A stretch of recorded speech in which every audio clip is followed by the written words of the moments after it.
এই তিনটে নিউজ দেখেন। একটা, বিএনপি নির্বাচন নিয়ে ঈদের পরে আন্দোলনের কৌশল যেন প্রফেসর ইউনূসকে চাপে রাখা যায়।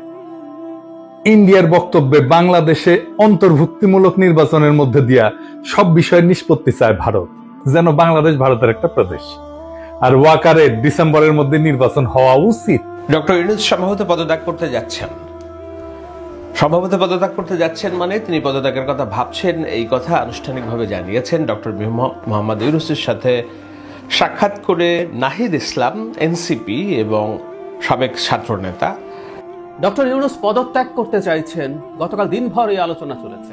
প্রথম অসমর্থিত সূত্রে এই খবরটা এসছে, পরবর্তীতে জনাব নাহিদ ইসলাম এনসিপির আহ্বায়ক আমাদেরকে এটা জানিয়েছেন অন রেকর্ড একটা পোর্টালের সাথে। আজ কিছুক্ষণ আগে সরকারের একজন সদস্য রিজওয়ানা হাসান একটা ব্রিফিং করেছেন। আসসালামু আলাইকুম দর্শক শ্রোতা, এখন আমি আপনাদের সাথে গুরুত্বপূর্ণ 3টি ভিডিও ফুটেজ শেয়ার করব। অবশ্যই মনোযোগ সহকারে আজকের ভিডিওটা শেষ পর্যন্ত দেখবেন। দয়া করে শেষ পর্যন্ত না দেখে বাজে মন্তব্য করবেন না। দর্শক, মূল ভিডিওতে যাবার আগে আপনার কাছে আমার ছোট একটি রিকোয়েস্ট, যদি আপনি চ্যানেলে নতুন দর্শক হয়ে থাকেন তাহলে অবশ্যই প্রত্যেক মুহূর্তের আপডেট পেতে আমার এই চ্যানেলটি সাবস্ক্রাইব করে রাখবেন। দর্শক, চলেন আমরা তাহলে প্রথমে একটি ভিডিও ফুটেজ দেখে নেই। ডক্টর ইউনূস সম্ভবত পদত্যাগ করতে যাচ্ছেন। সম্ভবত পদত্যাগ করতে যাচ্ছেন মানে তিনি পদত্যাগের কথা ভাবছেন, এই কথা আনুষ্ঠানিকভাবে জানিয়েছেন ডক্টর মোহাম্মদ ইউনূসের সাথে সাক্ষাৎ করে নাহিদ ইসলাম, এনসিপি এবং সাবেক ছাত্র নেতা, তিনি সাবেক উপদেষ্টাও ছিলেন। তিনি জানিয়েছেন যে পদত্যাগের কথা সক্রিয়ভাবে বিবেচনা করছেন। আমরা গিয়েছিলাম স্যারকে বোঝাতে যে তার এই অবস্থায় চলে যাওয়া উচিত হবে না। কোন অবস্থায় চলে যাওয়া উচিত হবে না, কেন বোঝাতে গিয়েছিলেন, নিশ্চয়ই এখন প্রশ্ন। কিন্তু সেই প্রশ্নের উত্তরে নাহিদ ইসলামকে ডক্টর ইউনূস বলেছেন যে এই অবস্থায় আমাকে রাখা হয়েছে, আমি কোনো কাজ করতে পারছি না, কাজ না করতে পারলে থেকে কি লাভ। এইটা নিয়ে সারাদিন একটা গুঞ্জন ছিল। গুঞ্জনের সূত্রপাত হয়েছে কখন? যখন সকালে উপদেষ্টা পরিষদের বৈঠক হয়। সেই বৈঠকে উপদেষ্টা পরিষদের বৈঠকে উপদেষ্টারা ছিলেন, সচিবরাও ছিলেন। সচিবরা চলে যাওয়ার পর উপদেষ্টা পরিষদের বৈঠকে প্রধান উপদেষ্টা ডক্টর ইউনূস বাদবাকিদের কাছে মতামত জানতে চান যে এই অবস্থায় আমার চলে যাওয়া উচিত কিনা। তখন সংবাদপত্রের তথ্য অনুযায়ী 4 জন উপদেষ্টা মত দেন যে ঠিক আছে, যদি কাজ না করতে পারা যায় তাহলে থেকে কি লাভ, আপনি চলে গেলে আমরাও চলে যাব। বাদবাকিরা বলেন যে আপনি এখনই সিদ্ধান্ত নিয়েন না। সমকাল একটি হেডলাইন করেছে যে উপদেষ্টা পরিষদের বৈঠকে ডক্টর ইউনূসের পদত্যাগ আলোচনা। সেখানে তারা বিস্তারিত লিখতে যে বলেছে, উপদেষ্টা পরিষদের বৈঠকে পদত্যাগের আলোচনা করেছেন অন্তর্বর্তী সরকারের প্রধান উপদেষ্টা ডক্টর ইউনূস। তিনি বলেন, নানা পক্ষের প্রতিবন্ধকতা, রাজনৈতিক দলগুলোর অসহযোগিতায় সরকার কাজ করতে পারছে না। এই অবস্থায় সরকারে থাকা উচিত কিনা এ বিষয়ে উপদেষ্টাদের দ্রুত মতামত জানাতে বলেছেন ডক্টর ইউনূস। এই খবর ছড়ানোর সঙ্গে সঙ্গে তার সাথে যমুনায় দেখা করে পদত্যাগ না করতে অনুরোধ জানিয়েছেন ছাত্র নেতারা। যেই ছাত্র নেতার কথা আমি একটু আগে বললাম, নাহিদ ইসলাম এবং নাসিরউদ্দিন পাটোয়ারি গিয়েছিলেন প্রধান উপদেষ্টার সাথে বৈঠক করতে। 3 জন উপদেষ্টা, প্রধান উপদেষ্টার 2 কর্মকর্তা এবং ছাত্র নেতারা সমকালকে এই তথ্য নিশ্চিত করেছেন। গতকাল বৃহস্পতিবার তেজগাঁওয়ে প্রধান উপদেষ্টার কার্যালয়ে বেলা 11টায় উপদেষ্টা পরিষদের নিয়মিত বৈঠক হওয়ার কথা ছিল। আগের রাতে প্রধান উপদেষ্টা এই বৈঠক 1 ঘন্টা এগিয়ে আনেন, অর্থাৎ 11টার পরিবর্তে সকাল 10টায় এগিয়ে আনেন। বৈঠক সূত্র সমকালকে জানিয়েছে 1 ঘন্টা নিয়মিত সভা হয় এবং সচিবরা বেরিয়ে যান। শুধু উপদেষ্টাদের নিয়ে বৈঠকে বসেন ডক্টর ইউনূস। 4 ঘন্টা চলে অনির্ধারিত এই বৈঠক। 2 জন উপদেষ্টা সমকালকে জানান, প্রধান উপদেষ্টা শুরুতেই বলেন আর দায়িত্ব পালন করা সম্ভব হচ্ছে না। নির্বাচন নিয়ে চাপ তৈরি করা হয়েছে, কিন্তু যেই পরিস্থিতি তাতে সুষ্ঠু নির্বাচন সম্ভাবনা ক্ষীণ, নিয়ন্ত্রিত নির্বাচনের দায় নিতে চাই না। সকাল লিখেছে উপদেষ্টা মাহফুজ আলম ও উপদেষ্টা আসিফ মাহমুদ সজীব ভুঁইয়াও প্রধান উপদেষ্টার সঙ্গে দেখা করেন। নির্বাচন নিয়ে রাজনৈতিক দলগুলোর অবিশ্বাস করায় ডক্টর ইউনূস হতাশা প্রকাশ করেন। তিনি বলেন, বারবার বলে আসছি ডিসেম্বরের থেকে জুনের মধ্যে নির্বাচন হবে, জুনের একদিন পরেও ক্ষমতায় থাকবো না, কিন্তু নির্বাচনের সঙ্গে সম্পর্কিত নয় এমন বিষয়কেও নির্বাচনী ইস্যু করে তোলা হচ্ছে। বিএনপি নেতাদের অনেকেই গত কয়েক মাস ধরে খোলাখুলি অভিযোগ করেছেন ক্ষমতা দীর্ঘায়িত করতে, নির্বাচন বিলম্বিত করতে চাইছে সরকারের কেউ কেউ। মানবিক করিডোর এবং চট্টগ্রাম বন্দরের নিউমুরিং কন্টেইনার টার্মিনাল ব্যবস্থাপনার কাজ বিদেশি কোম্পানিকে দেওয়ার আলোচনাকেও নির্বাচন বিলম্বের ষড়যন্ত্র হিসেবে আখ্যা দিয়েছেন কয়েক নেতা। এতে ক্ষুব্ধ ডক্টর ইউনূস উপদেষ্টা পরিষদের বৈঠকে বলেন, এমন একটি আবহ তৈরি করা হয়েছে যেন আমি দেশ বিক্রি করে দিচ্ছি, এমন অপবাদ নিয়ে থাকতে চাই না। তিনি পদত্যাগের ইচ্ছা প্রকাশ করে জাতির উদ্দেশ্যে ভাষণ তৈরি করতে বলেন। বৈঠকের সূত্র জানায়, এই সময় অন্তত 4 জন উপদেষ্টা একমত পোষণ করে বলেন তারাও অপবাদ নিয়ে থাকতে চান না। অন্য উপদেষ্টারা বলেন, ছাত্র জনতার অভ্যুত্থানের মাধ্যমে ক্ষমতায় আসায় সরকারের দায়িত্ব রয়েছে দেশবাসীর প্রতি।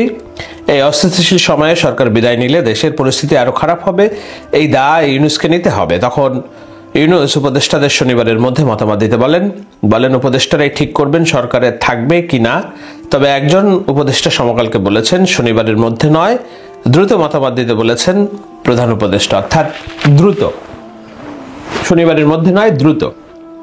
তো এটা নিয়ে বোঝাই যাচ্ছে যে উপদেষ্টা পরিষদের বৈঠক এবং সমকালের যে প্রতিবেদন, এবং আরো একজন সাংবাদিক নাজমুল ইসলাম তার স্ট্যাটাসে যেটা লিখেছেন, সেখানে এই দুটো বক্তব্য এক করলে দেখা যায় যে ডক্টর ইউনূস মোটামুটি চাপ অনুভব করেছেন এবং চাপ অনুভব করছেন, এবং এই চাপ অনুভব করতে গিয়ে তিনি কিছুটা নির্বাচন কেন্দ্রিক যে তাড়াহুড়া সেটার প্রতি দোষারোপ করেছেন। এই ঘটনার পরে আমরা দেখছি যে ছাত্র নেতাদের মধ্যে এবং উপদেষ্টা পরিষদের ছাত্র উপদেষ্টা যারা আছেন তাদের কথাতে ব্যাপক পরিবর্তন এসেছে। আসিফ মোহাম্মদ সজীব ভুইয়া একটি স্ট্যাটাস লিখেছেন, বাল অর্থাৎ বাংলাদেশ আওয়ামী লীগ, নর্থ অর্থাৎ উত্তরপাড়া এবং দিল্লি জোটভুক্ত হয়ে যে কুমির ডেকে আনছেন তা আপনাদেরকেই খাবে।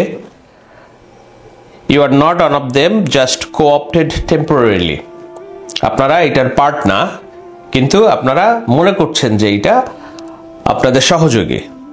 আপনাদের না আছে, আমাদের না আছে মরার ভয়, না আছে হারাবার কিছু, একমাত্র আফসোস গণতান্ত্রিক রূপান্তর আর এদেশের মানুষের ভাগ্য কোনোটাই ইতিবাচক পথে যাবে না। আর কি স্বপ্ন দেখে স্বপ্নভঙ্গের কষ্ট বোধহয় এদেশের ভাগ্য, একেবারে নিশ্চিত হতাশা তিনি ব্যক্ত করেছেন যে, এবং দোষারোপ করেছেন উত্তরপাড়া, দোষারোপ করেছেন বাংলাদেশ আওয়ামী লীগের চাল এবং দিল্লির তথাকথিত তারা যেভাবে ভাবতে চায়, তারা যেভাবে ভাবানতে চায় মানুষকে, দিল্লির ষড়যন্ত্র। মাহফুজ আলম স্ট্যাটাস দিয়ে বলেছেন যে বিভাজনের দায় আমারও কিছুটা আছে, আমার কথাবার্তায় কাজকর্মে যদি জুলাই ঐক্য বিনষ্ট হয় সেটার জন্য আমি আন্তরিকভাবে দুঃখিত, এবং একদিনও যদি সময় পান তিনি সেই একদিন কিভাবে ঐক্য তৈরি করা যায় সেটার পেছনে কাজ করবেন বলে জানিয়েছেন। ছাত্র নেতাদের অধিকাংশই তারা লিখছেন যে লেটস ডু এ স্টার্ট, আবার শুরু করি চলুন। হাসনাত আব্দুল্লাহ লিখেছেন যে মাথা গরম করে না, এই অবস্থায় কিভাবে ঐক্য মত তৈরি করা যায় এবং মানুষকে আবার একশোতায় বিনিশিতায় গাঁথা যায় সেটার কথা তিনি বলেছেন। বিএনপি নেতা ইশরাক, তার যে মেয়র পদকে কেন্দ্র করে সরকার তাকে শপথ নিতে দিচ্ছে না, এই অভিযোগকে কেন্দ্র করে যে যমুনা অবস্থান কর্মসূচি ঘোষণা করেছিলেন, 2 উপদেষ্টাদের পদত্যাগ না হওয়া পর্যন্ত চালিয়ে যেতে বলেছিলেন, তিনি সেটা প্রত্যাহার করেছেন মির্জা ফখরুল ইসলামের আহ্বানে, এবং বলছেন যে আমরা সরকারকে সময় দিতে চাই, 48 ঘন্টা তাদের কার্যক্রম দেখতে চাই। তো বোঝাই যাচ্ছে যে 21 মে বাংলাদেশে একটি সুনামি হয়ে গিয়েছে, এবং সেই সুনামির রেশ কোথায় যে ঠেকবে আমরা জানি না। চলতি কথায় আমি একটু ধারণা দেওয়ার চেষ্টা করলাম যে পদত্যাগ কেন্দ্রিক যে আলোচনা হচ্ছে সেই আলোচনাটা গুঞ্জন না, এটা একটা বাস্তব, এটার ভিত্তি আছে। অনেকেই প্রশ্ন করতে পারবেন যে এখন ডক্টর ইউনূস চলে গেলে ভবিষ্যৎ কি হবে, ডক্টর ইউনূস চলে গেলে আমরা খাদে পড়ে যাব কিনা। দেখুন, আমার অনেক কথা আছে, আমি অনেক কথা বলতে চাই, এই লম্বা আলোচনা করতে হবে, আমি লম্বা আলোচনা করব। সেটা হলো এই অবস্থায়, আজকের এই অবস্থায় আসার জন্য ডক্টর ইউনূসের খামখেয়ালি এবং স্বৈরতান্ত্রিক এককেন্দ্রিক সরকার পরিচালনা কতখানি দায়ী। একজন ব্যক্তির নিয়োগ, জাতীয় নিরাপত্তা উপদেষ্টা হিসেবে খলিলুর রহমানের নিয়োগ কিভাবে পুরা ডক্টর ইউনূসের সরকারের কার্যক্রমকে প্রশ্নবিদ্ধ করেছে, এবং তার সরকারের এই যে 5 বছর হাইপ শেষমেশ পদত্যাগে যে ঠেকেছে। দর্শক শ্রোতা, চলেন তাহলে আমরা দ্বিতীয় ভিডিও ফুটেজটা দেখে নেই। ডক্টর ইউনূস পদত্যাগ করতে চাইছেন, গতকাল দিনভর এই আলোচনা চলেছে। প্রথম অসমর্থিত সূত্রে এই খবরটা এসছে, পরবর্তীতে জনাব নাহিদ ইসলাম এনসিপির আহ্বায়ক আমাদেরকে এটা জানিয়েছেন অন রেকর্ড একটা পোর্টালের সাথে।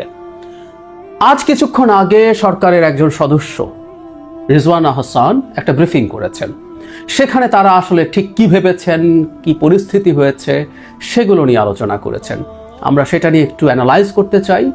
এবং আমরা খেয়াল করলাম গতকাল তারা মন্ত্রিপরিষদের যে বৈঠক ছিল, আমরা রাদার উপদেষ্টা পরিষদ বলবো, সেই বৈঠকে অনেক আলোচনা, দীর্ঘ সময় আলোচনা হয়েছে এবং পদত্যাগের কথাও যে উঠেছে সেখানে এসছে। এবং একটা পর্যায়ে নির্বাচন কেমন হবে, নির্বাচনটাও ঠিকঠাক করতে পারবেন কিনা প্রফেসর ইউনূস সেটা নিয়ে সন্দেহ প্রকাশ করেছেন।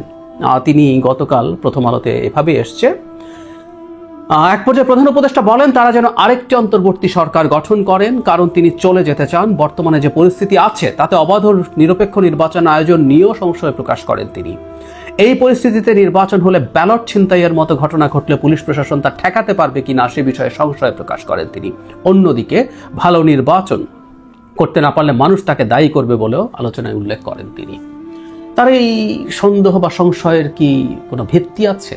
থাকলে সেটা কি করা দরকার সেটা নিয়ে কথা বলবো। তার আগে একটু রিজওয়ানা হাসান যা বলেছেন সেটা নিয়ে কথা বলতে চাই। তিনি তার ব্রিফিংয়ে বলেছেন যে তারা সত্যি সত্যি আলোচনা করেছেন। ভিডিওটা পাওয়া যায়, ছোট্ট একটা ভিডিও, খুবই কনসলিডেটেড, খুবই আর্টিকুলেটেড বক্তব্য। তিনি খুব চমৎকার আর্টিকুলেটেড ভাবে কথা বলতে পারেন আমরা জানি, তো উনি ওনার বক্তব্যগুলো, সরকারের বক্তব্য খুব চমৎকারভাবে ক্লিয়ার করেছেন। এর মধ্যে তিনি বলছেন একটা কথা আমরা পিক করব, এটা আগেও বলেছেন কিন্তু এই প্রেক্ষাপটে আবার এটা বলাকে আমরা কিভাবে দেখবো, এটা ভিন্ন ডাইমেনশন আছে বলে মনে করি। সেটা হচ্ছে শুধু নির্বাচন করার জন্য তারা সরকারে আসেননি। তিনি মোটা দাগে তিনটা দায়িত্বের কথা বলছেন। নির্বাচন করা তো আছেই, সাথে সংস্কার এবং আওয়ামী লীগের বিচার। কিন্তু তিনি আলোচনার একটা পর্যায়ে দেখলাম যে তার মধ্যে মানে পত্রিকায় যে নিউজ আসছে সেখানেও এসছে যে লোকজন রাস্তা বন্ধ করে নানান আন্দোলন করে, এগুলো নিয়ে তাদের মধ্যে রাগ ক্ষোভ ক্ষুব্ধতা আছে। মানে আমরা সোফার যেটা দেখলাম যে সর্বশেষ বিএনপি 2-3 দিন করলো, কিন্তু এর আগে যে কেউ করেছে, যে কোনোভাবে করেছে। এবং আমি দীর্ঘদিন থেকে সরকারের নির্লিপ্ততাকে এটা নিয়ে প্রশ্ন করেছি। আমি আজও আবার বলি, একটা সরকারকে বল প্রয়োগ করতে হয়। এই কোনো সরকার যদি বল প্রয়োগ না করে সে কোনো সরকার না। বল প্রয়োগ করা মানে শেখ হাসিনা হয়ে যাওয়া না। শেখ হাসিনার বিরুদ্ধে আমাদের অভিযোগ ছিল তিনি ইললিগালি, আনএথিকলি বল প্রয়োগ করেছেন এবং ডিসপ্রপোর্শনেটলি বল প্রয়োগ করেছেন। কোনোখানে যদি লেজিটিমেটলিও বল প্রয়োগ করতে যেতেন সেখানে প্রয়োজনের অনেক অতিরিক্ত বল প্রয়োগ করেছেন। কিন্তু ডক্টর ইউনূসের সরকার যদি প্রয়োজনে বল প্রয়োগ করে, লেজিটিমেটলি জরুরি প্রয়োজনে এই জনগণের চলাচল নিশ্চিত করার জন্য, এটা শুধু উপদেষ্টাদের কথা বলছি না, রিজওয়ানা হাসান বলছেন তারা মিটিংয়ে যেতে পারেন না, ওখানে ব্লকেট সেখানে ব্লকেট, তাদের ব্যক্তিগত ক্ষুব্ধতা। বহু মানুষ মারা গেছে, আমরা স্ট্যাটিস্টিক্স পাই নাই, যারা ঠিকঠাক মতো হসপিটালে পৌঁছতে পারে নাই। সুতরাং এগুলো তো আসলে তার সরকারের খুবই বেসিক কাজ, এগুলো তো তারা করতে পারেন। এটা নিয়ে সবাই এসে তাদের সাথে কমপ্লাই করবে এটা মনে করার তো কোনো কারণ নেই। সংস্কারের কথা বলছেন, সংস্কার নিয়ে তারা কমিশন করেছেন, ঐক্যমত্য কমিশন, সবাই কোঅপারেট করছে, দেখছি তো, কিন্তু এটা তো দেরি হচ্ছে। বিশেষ করে ঐক্যমত্য কমিশন অনেক ক্ষেত্রে মনে হতে পারে যে তারা সময়টাকে অহেতুক লম্বা করছে, কারণ অনেক বেশি আলোচনার চাইতে, দফায় দফায় আলোচনা করে কনভিন্স করার চেষ্টার চাইতে ন্যূনতম কতগুলো সংস্কারে ঐক্যমত্য হয়ে সেগুলো করে ফেলাই ছিল সবচেয়ে বেশি জরুরি। কারণ শুরু থেকেই তো আমরা বুঝতে পারছি আসলে অনেক বেশি সংস্কার হবে না, বিশেষ করে কোর কয়েকটা জায়গায়। আমি নাম যদি সরাসরি বলি, বিএনপি খুব কোর কয়েকটা জায়গায় মানবে না। এর মধ্যে লজিক্যাল কি ইললজিক্যাল ডিবেট আছে। বিএনপির এইসব কিছু অপিনিয়নের সাথে আমারও দ্বিমত আছে, আমি ওগুলো প্রকাশ্যে কথা বলেছি, আজকে সেই জায়গা না, কিন্তু তারা এটা মানে না। তো সুতরাং এই যে মানবো, মানাবো, অন্যদেরকে করব, এই করতে করতে যে দেরি হয়ে যাওয়া, সেটা আসলে একটা বাজে মেসেজ দিচ্ছে। সেখানেও তাদের সংকটের জায়গা আছে। আর একটা কথা তো সবচেয়ে জরুরি, সেটা হচ্ছে একটা সরকারের সংস্কার বা বিচার, এই রিলেটেড কাজগুলো আছে, তার ডে টু ডে অ্যাক্টিভিটিস আছে, ডে টু ডে কাজকর্ম আছে, যেগুলো সবচেয়ে জরুরি। যে কোনো সরকার, এমনকি একটা কেয়ারটেকার সরকারকেও করতে হয়। এই সরকার কেয়ারটেকার সরকার না, আমি সেটাও মনে করি, আমাদের জায়গায় 3 মাসের ছিল, কিন্তু কেয়ারটেকার সরকারকে ওই কাজগুলো করতে হয়। কিন্তু তারা ঠিকঠাক মতো করে উঠতে পারছেন না।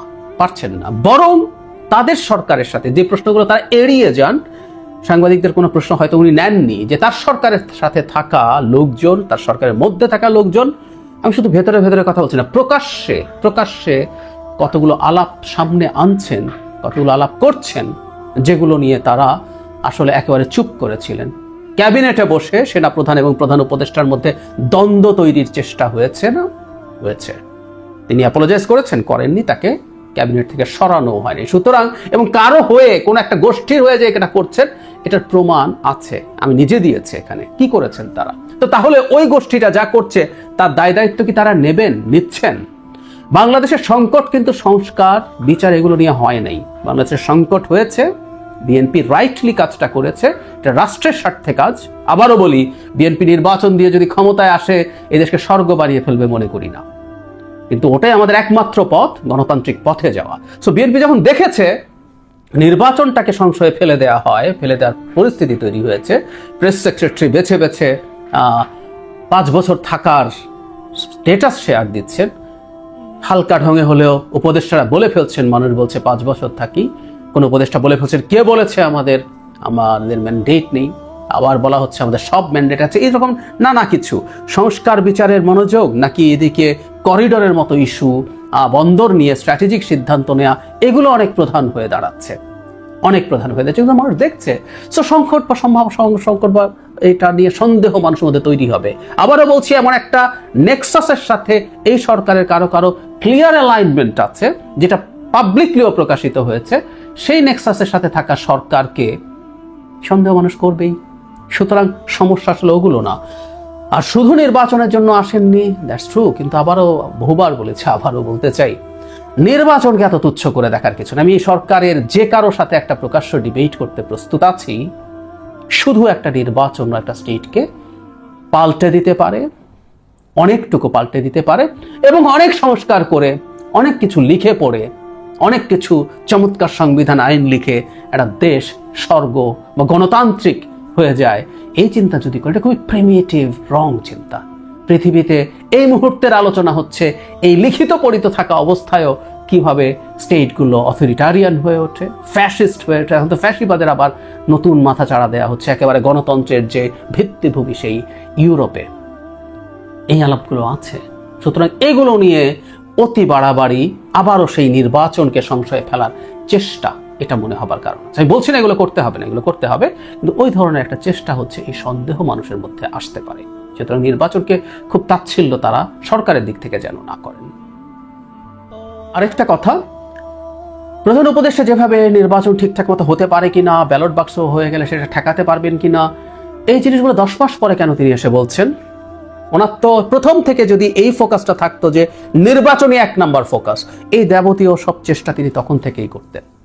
আমি ব্যক্তিগতভাবে মনে করি এখনো সময় যতটা আছে তাতে যদি এই ব্যাপারেই প্রধান ফোকাস করা হয় এবং পুলিশকে যদি সেভাবে আস্তে আস্তে তৈরি করে তোলা হয়, আর সেনাবাহিনী তো থাকছেই, সেনাবাহিনীকেও যদি ম্যাজিস্ট্রেসি পাওয়ার এবং যথেষ্ট গুরুত্ব দিয়ে এই কাজটা করতে দেয়া হয়, আমি বিশ্বাস করি এই ধরনের কোনো ঘটনা ঘটবে না। এবং যে দলটা ক্ষমতায় যাওয়ার সম্ভাবনা প্রায় শতভাগ, বিএনপি, সে তার জায়গা থেকে নিজে ডেটারেন্ট তৈরি করবে যাতে তার কেউ কোনো একটা জায়গায় এই ধরনের কাজ না করে। সবকিছুর জন্য আসলে সবচেয়ে জরুরি হচ্ছে একসাথে সবাই বসা, একসাথে এগুলো আলোচনা করা এবং এক্সপেকটেশন কমিয়ে এনে এখন লিস্ট যা করতে পারি। একটা কথা মনে রাখতে হবে, এটা আমাদের জীবনেও হয়, আমরা একটা কল্পনা করে একটা কিছু করতে যাই, কিন্তু শেষ পর্যন্ত আমরা বুঝতে পারি না ওটা হচ্ছে না, তখন আমরা কম নিয়ে সন্তুষ্ট থাকার চেষ্টা করি, তার সাথে অ্যাডজাস্ট করার চেষ্টা করি।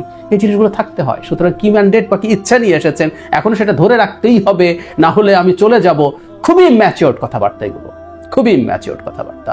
এগুলো সরকারকে বলা বন্ধ করতে হবে। তারা সরকারে থাকবেন, থাকার পর তারাই করবেন। ওনারা কনজেনিয়াল এনভায়রনমেন্টের কথা বলছেন, রিজওয়ানা হাসানকে দেখছি, যদি না হয় আপনি এটা এনশিওর করবেন, মানুষ দেবে না। একটা এইরকম শেখ হাসিনা পতনের পর যে পরিস্থিতি হয়েছে, এরকম একটা গণ অভ্যুত্থানের পর একটা ডিস্ট্রাক্টেড সিস্টেমে এসে তাদের পথ চলা খুব স্মুথ হবে না, এটা তো তাদের বোঝার উচিত ছিল, এটা তো আমরা তো বুঝতে পেরেছি। সো তাদেরকে ধৈর্য ধরতে হবে, তারা থাকবেন, তাদেরকে আমরা আস্থায় রাখি। এখনো তাদের ভুলগুলো, তাদের উচ্চাশাগুলো থেকে সরে আসার জন্যই আমরা আহ্বান জানাচ্ছি। দর্শক শ্রোতা, চলেন আমরা তাহলে আজকের শেষ ভিডিওটা দেখে নেই। এই 3টে নিউজ দেখেন। একটা, বিএনপি নির্বাচন নিয়ে ঈদের পরে আন্দোলনের কৌশল যেন প্রফেসর ইউনূসকে চাপে রাখা যায়। ইন্ডিয়ার বক্তব্যে বাংলাদেশে অন্তর্ভুক্তিমূলক নির্বাচনের মধ্যে দিয়া সব বিষয়ের নিষ্পত্তি চায় ভারত, যেন বাংলাদেশ ভারতের একটা প্রদেশ। আর ওয়াকারের ডিসেম্বরের মধ্যে নির্বাচন হওয়া উচিত। মিল দেখতে পান? হ্যাঁ, মিল হচ্ছে এদের মধ্যে একটা কমন জিনিস, ডিসেম্বরের মধ্যেই নির্বাচন। আমি বলছি ওয়াকার, বিএনপি, আওয়ামী লীগ আর ইন্ডিয়া এই চারটা মিলে একটা ঐক্য হয়েছে। এই ঐক্যের লক্ষ্য হচ্ছে প্রফেসর ইউনূসকে তাড়ানো, ভাগানো তাড়াতাড়ি। এতে চার পক্ষেরই লাভ। রাষ্ট্রটায় কোনো সংস্কার হবে না, যা আগে ছিল তাই থাকবে, ঘুরে মাগুর চ্যাং। আর্মির জেনারেলরা যে আকাম করছে, গুম খুনে যুক্ত ছিল, সেটার বিচার হবে না। জুলাই আগস্ট বিপ্লবে ওয়াকারের আর্মি গুলি করে মানুষ মারিছে। গতকালই নেত্র নিউজে একটা রিপোর্ট আসছে, 5ই আগস্ট সকালে আর্মি টার্গেট কইরা মাথায় গুলি কইরা মানুষ মারছে, টার্গেট কইরা, বিনা উস্কানিতে। এই যে এটা দেখে নিয়েন, খুব ভালো রিপোর্ট করছে এটা। এইগুলার বিচার যেন না হয়, এইটা ওয়াকার চায়। যারা গুম খুনে যুক্ত ছিল তাদের যেন বিচার না হয়, বিডিআর হত্যাকাণ্ডের যেন বিচার না হয়। শুনেন তার মুখেই। এই বর্বরতা কোনো সেনা সদস্য করেনি, সম্পূর্ণটাই তদানীন্তন বিজিবি সদস্য দ্বারা সংঘটিত। Full stop. এখানে কোনো ইফ এবং বাট নাই। এই ওয়াকারের নেতৃত্বেই প্রাণঘাতী অস্ত্র দিয়া বিক্ষোভকারীদের গুলি করে মারা হয়েছে। আয়নাঘর ভিজিট করতে বাধা দিছে প্রফেসর ইউনূসকে। নিজে গেছে ভিজিট করতে, ওই গেছে ভিজিট করতে। ওর আর্মি অফিসাররা তো এই কাজ করেছে, ওই গেছে, যায় নাই। হাসনাতকে ডাইকা হুমকি দিছে, পরিশুদ্ধ আওয়ামী লীগ আনবে, ইন্ডিয়া সিকুর দিছে, ইনক্লুসিভ নির্বাচন করে। ওয়াকার এরপর থেকে কে হুয়া করে সিকুর দিচ্ছে, ইনক্লুসিভ নির্বাচন করে। এই ঐক্যে বিএনপির কি লাভ? সে আর একটা আওয়ামী লীগ হয়ে উঠতে পারবে, ফ্রি স্টাইলে লুটপাট করবে, ভোটার ছাড়া নির্বাচন করবে, গুম খুন শুরু করবে। করছিল তো 2 কোটি নাকি ভোটার, না 1.5 না 2 কোটি ভোটার, ভুয়া ভোটার তালিকা করছিল। ক্রসফায়ার করবে, ক্রসফায়ার তো শুরু করছিল বিএনপি, জানেন তো। এটা নিয়ে 80 এপিসোড কইরা। আওয়ামী লীগের লাভ, তার বিচার হবে না। এত জুলুম চালানোর পরে যে দলটা নিশ্চিহ্ন হয়ে যাওয়ার কথা ছিল, সে আবার ফিরে আসবে রাজনীতিতে। 75-এর পরে ফিরে আসিছে যেভাবে, সেভাবে। আর ইন্ডিয়া, হাসিনা যা দিছে, যা ইন্ডিয়া সারা জীবন মনে রাখবে, সেটা অব্যাহত থাকবে। সে নদী শুকাবে, সীমান্তে বাংলাদেশি নাগরিক মারবে, বাংলাদেশের বাজারে তার পণ্য বেচবে, ভোমা পেঁয়াজ খাওয়াবে 300 টাকা কেজিতে। তারপরে বলবে তোমাদের রান্নাঘরে চলে না আমাদের খাবার ছাড়া, আমরাই তো তোমাদের খাওয়ায় বাঁচায় রাখতেছি। রোগী ধরে নিয়ে যাবে ইন্ডিয়ায়। তারপরে বলবে আমাদের এখানে না আসলে তোমাদের গতি কি? চিকিৎসাই তো হবি না তোকে। বাংলাদেশের চাকরির বাজারে সব টপ পজিশন গুলো নিয়ে নেবে। আর কি ট্রানজিট নেবে বাংলাদেশের মধ্যে দিয়া।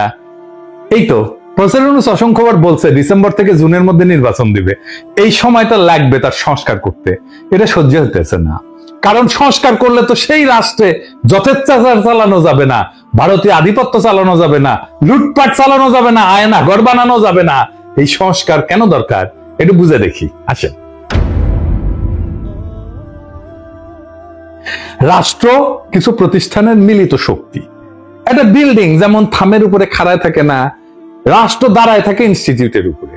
যেমন ধরেন আদালত একটা ইনস্টিটিউট বা প্রতিষ্ঠান, আমলাতন্ত্র বা ব্যুরোক্রেসি একটা প্রতিষ্ঠান, মিডিয়া একটা প্রতিষ্ঠান, সেনাবাহিনী একটা প্রতিষ্ঠান, পুলিশ একটা প্রতিষ্ঠান, এমনকি বাজার একটা প্রতিষ্ঠান, অর্থনৈতিক ব্যবস্থা একটা প্রতিষ্ঠান, শেয়ার মার্কেট একটা প্রতিষ্ঠান, নির্বাচন কমিশন একটা প্রতিষ্ঠান।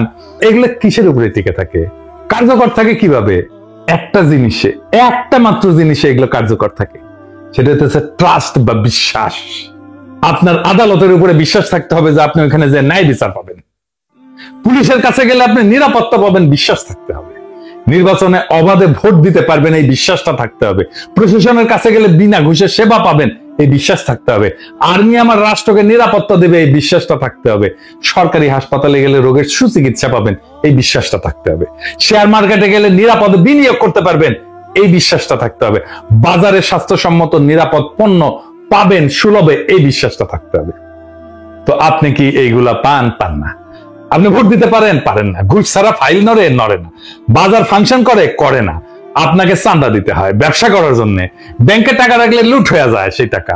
শেয়ার মার্কেটে আপনার টাকা লুট হয়ে যায় বছরের পর বছর। ওয়াকার বলে আর গুলি চালাবে না সেনাবাহিনী, আর সেই দিনই নিরস্ত্র শান্তিপূর্ণভাবে বিক্ষোভ করা মানুষকে টার্গেট করে মারে ওয়াকারের সেনাবাহিনী। তো বিশ্বাস আছে? থাকে না। যে সেনাবাহিনী দেশ রক্ষা করার কথা, সে আয়না ঘর বানায় ক্যান্টনমেন্টের মধ্যে, যেখানে পশুর মতো বন্দি করে রাখে মানুষদের দিনের পর দিন। আর কত বলবো? এই বিশ্বাসটাই ডেমোক্রেসি। শুধু ভোট দেওয়াটা ডেমোক্রেসি না, ভোট ডেমোক্রেসির একটা পার্ট।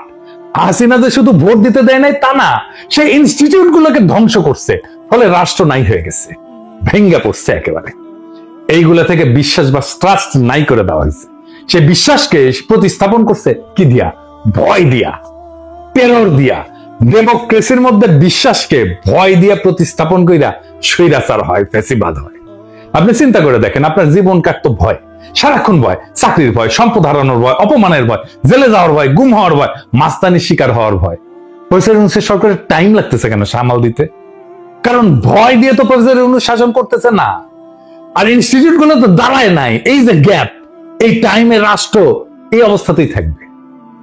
সেজন্যই সংস্কার। এই সংস্কার না হইলে ভয় দিয়ে শাসন করতে হবে, যেই আসুক ক্ষমতায়। তাই বলি যে বিএনপি স্বৈরাচার হয়ে উঠতে হবেই, মাপ নাই যদি রাষ্ট্রের সংস্কার না হয়। এই সংস্কারে বাধা দেওয়ার জন্য ইন্ডিয়া আর বিএনপি উর্দি পড়া মাস্তানায় নিছে। সে হইতেছে ওয়াকার। ওয়াকার সেই উর্দি পড়া মাস্তান ইন্ডিয়া আর বিএনপি। সে ওয়াকার ইন্ডিয়ার স্বার্থে দেশের রাজনৈতিক গতিমুখ অন্যদিকে ঘুরে দিতেছে। কিভাবে? আমরা জানি ইন্ডিয়া ওয়াকার হাসিনার বোন জামাই। শুধু তাই না, সে একজন ইন্ডিয়া অনুরাগী ব্যক্তি। আওয়ামী লীগকে অন্তর্ভুক্ত করে ভবিষ্যতে জাতীয় সংসদ নির্বাচন সম্পন্ন করার জন্য প্রায় প্রকাশ্যেই বলছে।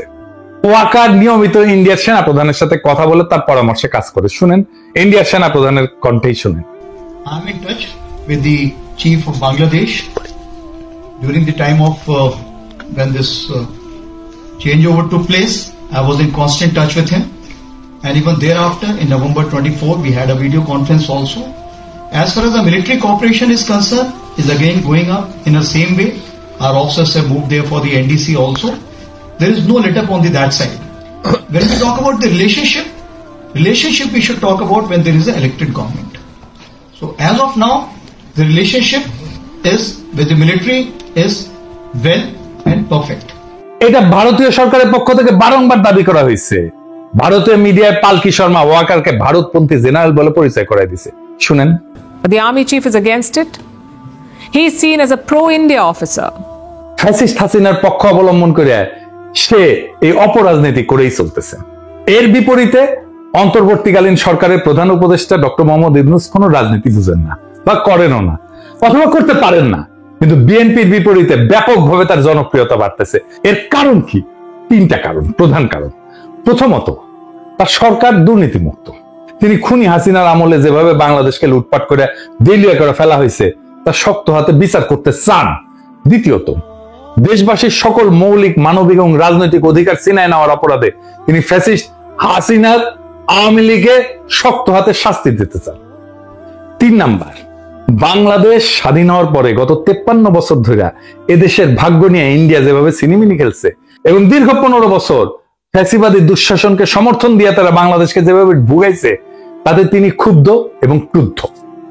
দেশবাসীকে বোকা ভাবার কোনো কারণ নাই। মানুষ বোঝে কেন আজ অধ্যাপক মোহাম্মদ ইউনূসকে সমর্থন করতে হবে। অভিন্ন কারণে সশস্ত্র বাহিনীর 95% সদস্য বুঝে এই অন্তর্বর্তীকালীন সরকারের প্রধান উপদেষ্টার পেছনে কেন একজোট হয়ে দাঁড়াইতে হবে। কারণ এটা বাংলাদেশের স্বাধীন অস্তিত্ব এবং সার্বভৌমত্বের প্রশ্ন। স্বাধীন সত্তা নিয়ে ইন্ডিয়ার মুখোমুখি দাঁড়ায় আপন দেশের জনগণের স্বার্থে রাষ্ট্র পরিচালনার বিষয়।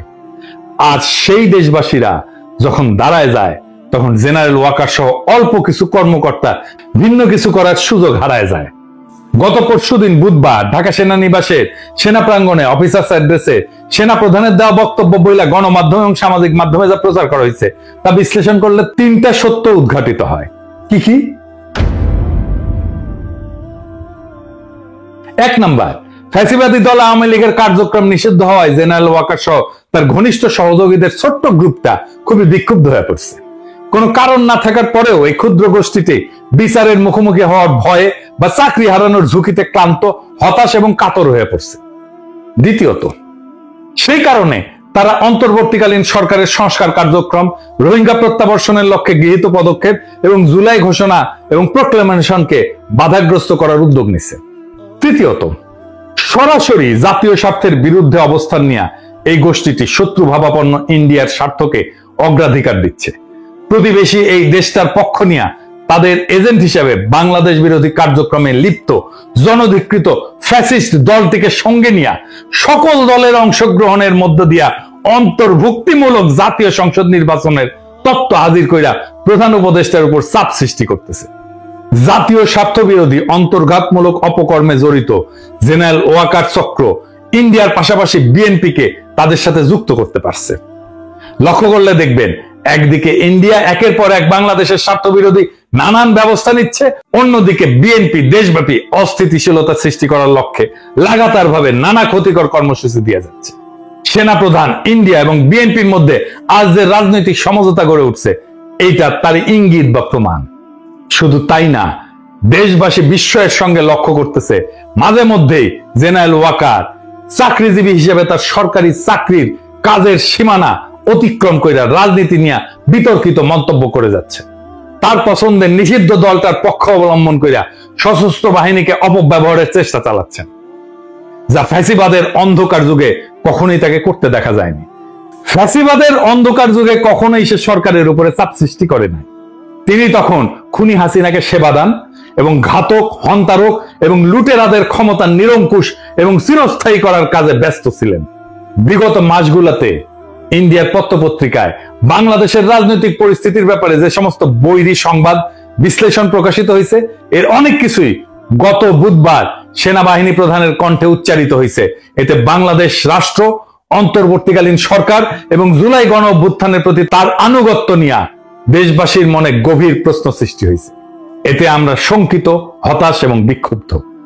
উদ্ভূত পরিস্থিতিতে আমরা অন্তর্বর্তীকালীন সরকারের প্রধান উপদেষ্টা অধ্যাপক মোহাম্মদ ইউনূসের কাছে দাবি জানাচ্ছি, গত বুধবার সেনা কর্মকর্তাদের উদ্দেশ্যে দেওয়া সেনা প্রধান জেনারেল ওয়াকারুজ্জামানের বক্তব্য অতি সত্বর রেডিও, টেলিভিশন সহ গণমাধ্যমে প্রকাশ করুন। অফিসারদের উদ্দেশ্যে দেওয়া বক্তৃতায় তিনি কি বার্তা দিচ্ছেন এবং কোন প্রশ্নের কি জবাবে কি বলছেন, এর ধারণকৃত বিবরণ, রেকর্ডেড অ্যাকাউন্ট দেশবাসী শুনতে চায়। আর আপনারা জানেন, প্রফেসর ইউনূস বিএনপির চাপ আর ওয়াকারের বেদ্যুপিতে পদত্যাগের সিদ্ধান্ত নিয়েছেন। এর দায় ওয়াকার এবং বিএনপির। এখন করণীয় কি? ওয়াকার আর বিএনপিকে আমি একটা থিওরিটিক্যাল অবস্থার কথা বলি। প্রফেসর ইউনূস যদি জাতির উদ্দেশ্যে ভাষণ দেন আর ওইখানে যদি বলেন, আমি একটা ভালো নির্বাচন দিতে চাইছিলাম প্রয়োজনীয় সংস্কারের পরে, আমি তারিখও বলছি, সামনের বছরের জানুয়ারি থেকে জুনের মধ্যে, যেন পরবর্তী সরকার ভালোভাবে দেশ চালাইতে পারে, সংস্কারটা সম্পূর্ণ হয়, রাষ্ট্রটা গড়ে ওঠে। কিন্তু ভারত সেনাপ্রধান এবং বিএনপি যৌথভাবে ডিসেম্বরের আগেই নির্বাচন চায়। আমি যেহেতু এর আগে করতে পারবো না, নির্বাচন দিতে প্রস্তুত হইতে পারবো না, আমি বিএনপি আর সেনাপ্রধানকে আর একটা তত্ত্বাবধায়ক সরকার গঠন করতে আহ্বান জানাই। আমরা তাদের কাছে ক্ষমতা দিয়া আমাদের কাছে চলে যাব। প্রফেসর ইউনূসের নিয়োগ দেওয়া সবাই যদি একসাথে পদত্যাগ করে চলে যায়, নির্বাচন প্রধান, নির্বাচন কমিশনার, নির্বাচন কমিশনাররা সহ, আপনারা সামলাইতে পারবেন? পাবলিকের মাইন্ড কিন্তু একটা মাটিতে পড়বে না। এরপর যদি জামাত আর এনসিপি নির্বাচনে না আসে কেমন হবে? নিজেরাই হাসিনা যেরকম হাত মারার নির্বাচন করেছিল, ওরকম হাত মারার নির্বাচন করতে হবে। আপনারা ডিসেম্বর কেন, এই মাসে নির্বাচন করে ফেলেন, দেরি হলে লেট হয়ে যাবে। নেন ক্ষমতা, নেন, এতই শখ নেন, নিজেরাই নেন। আমির খসরু মাহমুদের প্রধান উপদেষ্টা বানান, দেখি উনি নাকি কয়েক মাসের মধ্যে নির্বাচন করে দেবে, করুক না। মির্জা ফখরুলকে প্রধান নির্বাচন কমিশনার বানিয়ে দেন। একটা ভাঙা রাষ্ট্রকে গুছাইতে সময় লাগে, আর সেই সময়টা দিতেই চায় না যারা ভাঙার কারিগর। ওয়াকার, ইন্ডিয়া, বিএনপি, আওয়ামী লীগ চারজনে মিলা একটা অশুভ ঐক্য তৈরি করছে, যাতে রাষ্ট্রটা আর কখনো ঠিক না হয়, বিচার না হয়, সংস্কার না হয়, ইনস্টিটিউশন না দাঁড়ায়। ভয়টা থেকেই যায়, কারণ ভয় থাকলে তারা শাসন করতে পারবে। কিন্তু ভয় আর বিশ্বাস, এই দুয়ের মধ্যে বেছে নিতে হবে বাংলাদেশকে, আমরা কোনটা চাই। প্রফেসর ইউনূস ভয় দিয়ে শাসন করতে চায় না, তাই তিনি বলছেন সংস্কার ছাড়া নির্বাচন মানে প্রতারণা। অথচ ওয়াকাররা বলতেছে ডিসেম্বরেই ভোট করো। কেন? কারণ জনগণ যদি একটু সময় পায়, যদি ইনস্টিটিউট দাঁড়ায় যায়, যদি মানুষ বুঝে পেলে তার অধিকার কি, তাহলে আর ভয় দিয়ে শাসন করা যাবে না। ওইখানেই তাদের ভয়। এই নির্বাচন মানে আরেকটা স্পিড ব্রেকার, যাতে ট্রাস্ট বা বিশ্বাস তৈরির কাজ থেমে যায়, জনগণের ক্ষমতা না বাড়ে। তাই বলছি, এখনই সময় তাদের এই অশুভ ঐক্যের বিরুদ্ধে জনগণের ঐক্য গড়ার। বিএনপি, আওয়ামী লীগ, ওয়াকার আর ভারতের এই অশুভ ঐক্য ভেঙে দিতে হবে। প্রফেসর ইউনূসকে সময় না দিলে এই রাষ্ট্রে শুধু সরকার বদলাবে, শাসন বদলাবে না, শুধু মুখ বদলাবে, হিংসা আর লুটপাটের কাঠামো থাকবে আগের মতোই।